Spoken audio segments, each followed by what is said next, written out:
Bonjour à tous, en ce 4 septembre 2023, aujourd'hui on va parler de l'actualité cyclonique dans l'Atlantique. On va commencer tout de suite, donc on a une tempête tropicale, la tempête tropicale Gert, ici placée beaucoup au nord, bien au large, bien au milieu de l'Atlantique Nord. Ici nous avons les restes de l'ouragan majeur Idalia, du coup plutôt en reste, donc plutôt faible. Au large ici de la Nouvelle-Écosse, à une pression centrale d'environ 982 hectopascales. Ici nous avons la tempête de la dépression tropicale Katia qui est repassée en dépression tropicale 35 miles à l'heure.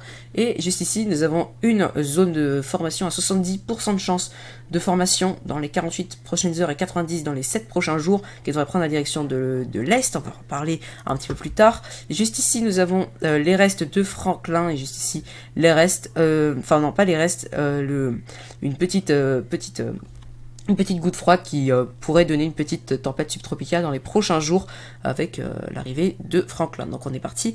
Donc on commence d'abord par l'actualité, cette onde tropicale qui se dirige vers les Antilles, qui devrait prendre en puissance et regarder devenir très dangereuse ici dans le nord de l'arc antillais. Alors un peu au nord d'après ces prévisions là, on a quand même une marge de sécurité assez minime. Regardez sur le run précédent également, le run précédent il passe un peu plus au sud mais il est plus faible, donc voilà, donc la situation est quand même préoccupante et elle est vraiment à surveiller, car le nord de l'arc antillais passe quand même assez proche du cœur de ce phénomène.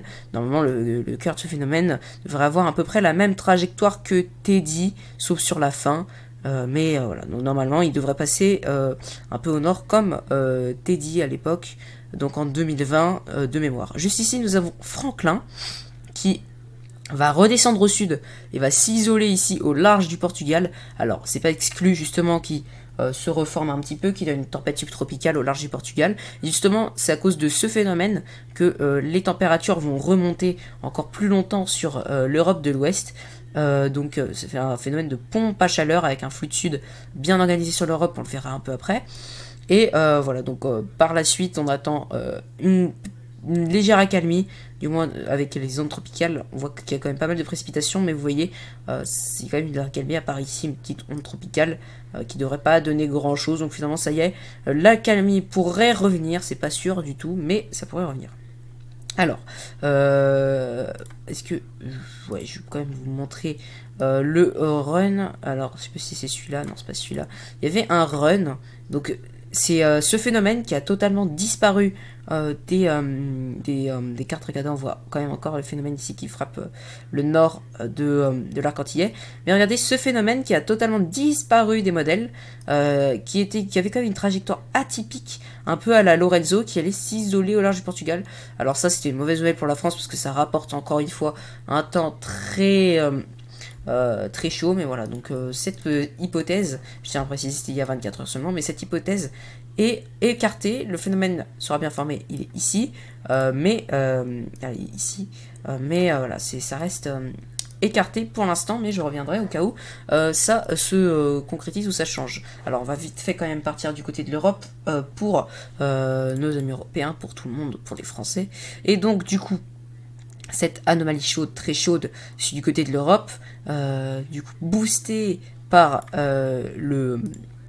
on va le voir tout de suite, par les restes de Franklin, qui va s'isoler, regardez ici, au large du Portugal. Donc ça devrait faire remonter les températures. Alors, avec des orages, peut-être des orages évidemment, mais bon, les températures vont pouvoir quand même remonter entre les orages. Il fera surtout très lourd, et surtout pas très lourd. Regardez ici, 8, 9, 10, vous voyez, 30 degrés, très lourd, avec des précipitations orageuses, et toujours cette anomalie chaude, très chaude même, sur l'ensemble de l'Europe. Regardez, c'est pas que la France qui est touchée, c'est également toutes les régions qui vont ici de l'Écosse presque, jusqu'à la Russie, avec jusqu'à 30, 33, 34 en France pour la journée du 13, encore 13 septembre, 33, 34, et pareil du côté de l'Europe de l'Est. Et donc, dans les jours précédents, c'est surtout l'Europe de l'Ouest quand même qui est impactée par des températures très élevées. Donc maintenant, on va partir un peu dans les tempêtes tropicales. Donc 95 L Invest, voilà. Donc c'est ce qui nous intéresse. Je referai des points plus précis quand même là-dessus. Donc comme on le voit, ce phénomène va se renforcer en arrivant ici vers le nord de l'arc antillais, qui devrait passer quand même un peu à distance, mais comme vous voyez, il y a quelques runs qui le voient passer plus au sud, et donc ça reste très préoccupant, la situation est possiblement dangereuse. Comme vous voyez, l'ensemble des modèles voit un renforcement de ce phénomène jusqu'à la catégorie 3, voire la catégorie 4, donc c'est pas exclu que le phénomène atteigne donc le rang d'ouragan majeur, et comme vous voyez, d'ici les 12 à 24 prochaines heures, il devrait être nommé, et d'ici 48 heures, je devrais refaire sûrement un point météo pour revenir sur la situation, je l'espère devoir pu refaire 2 points météo suivis de ce phénomène. J'en ferai sûrement un quand il passera un peu au nord pour prévenir des risques potentiels. Pour l'instant, je ne peux pas encore dire quels sont vraiment les risques pour le nord de l'arc antillais. Sûrement un petit peu de vent, sûrement de la pluie, sûrement des vagues, mais pour l'instant, on n'est pas sûr encore de l'exact endroit que va prendre l'exacte direction que va prendre le phénomène, et également l'exacte intensité du phénomène. Comme vous voyez, ça reste assez divergent entre les prévisions basses et les prévisions hautes, mais même les prévisions basses voient quand même catégorie 1, 2, les prévisions hautes délirent complètement et montent en catégorie 5, je ne pense pas que ce sera le cas, même si voilà, je vous tiendrai quand même au courant de la situation.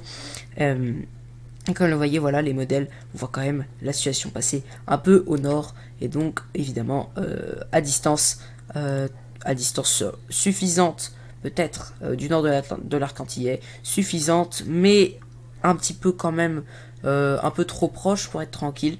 Bref, j'en reparlerai, voilà, les développements de ce phénomène qui est quand même assez puissant. On voit ici quelques développements nouveaux au nord. Bref, pour l'instant, il n'y a pas encore d'œil, mais c'est normal, c'est pas une tempête tropicale. Et on verra dans les prochains jours pour savoir comment ça évoluera. Le phénomène circule. Alors, on va voir comment le phénomène circule dans une masse peut-être sèche ou humide. Alors, je crois que c'est là, voilà, relative humidity. Donc on voit quand même une masse d'air sèche, hein, globalement ici sur le sud de l'Atlantique, mais le phénomène, oui, voilà, il se développe rapidement, il arrive à créer sa poche d'humidité, il se forme rapidement, donc les conditions sont très adéquates pour la formation de ce genre de phénomène. Ensuite, alors ça, non, c'est quoi déjà qui voit déjà? Je crois qu'on voit pas sur ce modèle, dommage. Bon, tant pis. Du côté des vagues, on voit bien quand même des vagues fortes. Ça passe à la limite vraiment du nord de l'arc antillais. Mais de toute façon, j'en parlerai dans les prochains jours. Bref, bon, c'était BDV Météo. Et je reparle de tout ça dans les prochains jours pour voir comment ça évolue. Bye.